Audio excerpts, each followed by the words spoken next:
அன்பிற்கினியவர்களே, இனிய வணக்கம். 1937ஆம் ஆண்டு ஒரு வெளிநாட்டு குளிர்பான நிறுவனம் ஒன்று தன்னுடைய விளம்பர படத்தில் நடிப்பதற்காக எம்கே தியாகராஜ பாகவதர்கிட்ட போகிறாங்க. அந்த நிறுவனம் 1 லட்சம் ரூபாய் சம்பளம் தர்றோன்னு சொல்கிறாங்க. நீங்கள் இந்த பணத்தை வாங்கிட்டு எங்களுடைய குளிர்பான நிறுவனத்துக்காக நீங்கள் நடித்து கொடுக்கணும்னு கேட்குறாங்க. அந்த காலகட்டத்தில் 1 லட்சம் அப்படிங்கிறது இன்றைய கால மதிப்பில் கிட்டத்தட்ட 3000 கோடி.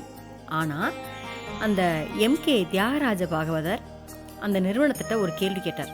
நான் உங்கள் குளிர்பான விளம்பரத்தில் நடித்தா உண்மையிலேயே என் ரசிகர்கள் அனைவரும் கண்டிப்பாக வாங்குவாங்க. என்னுடைய முகத்துக்காக பொதுமக்கள் அனைவரும் உங்கள் பானத்தை வாங்கி கண்டிப்பாக குடிப்பாங்க. இதனால் பாதிக்கப்பட போவது என் தமிழ் மக்கள் தான். ஏன்னா என்னுடைய தமிழகத்தில் சிறு சிறு குளிர்பான நிறுவனம் உள்ளது. நான் உங்களுடைய அந்த வெளிநாட்டு நிறுவனத்துக்காக நான் பணத்துக்காக அதை நடித்தேன்னா எங்கள் தமிழ்நாட்டில் உள்ள சின்ன சின்ன நிறுவனமெல்லாம் பாதிக்கப்படும். அதனால் எனக்கு பணம் முக்கியம் இல்லை, என் தமிழ்நாடும் என்னுடைய தமிழ் மக்களும் தான் முக்கியம். என்னால் இந்த தமிழகத்துடைய நிறுவனம் பாதிக்கப்படும்னா அந்த மாதிரியான விளம்பரப்படங்களில் கண்டிப்பாக நடிக்க மாட்டேன் அப்படின்னு சொல்லி அவங்கள அனுப்பிச்சி வச்சாரு எம்கே தியாகராஜ பாகவதர் அவர்கள்.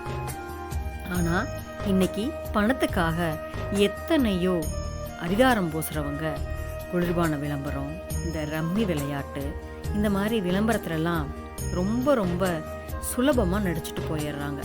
ஆனால் பணத்தை விட தமிழ்நாடு தான் முக்கியம், என் தமிழ் மக்கள் தான் முக்கியம் அப்படின்னு சொன்ன அந்த மனிதர் எங்கே, இவங்கெல்லாம் எங்கே? யோசிச்சு பாருங்களேன். நாளை சந்திப்போம் தோழமையிலே. மகிழ்வுடன் விஸ்டம் மெட்ரிக் மேல்நிலைப்பள்ளி செய்யாற்றை வென்றார்.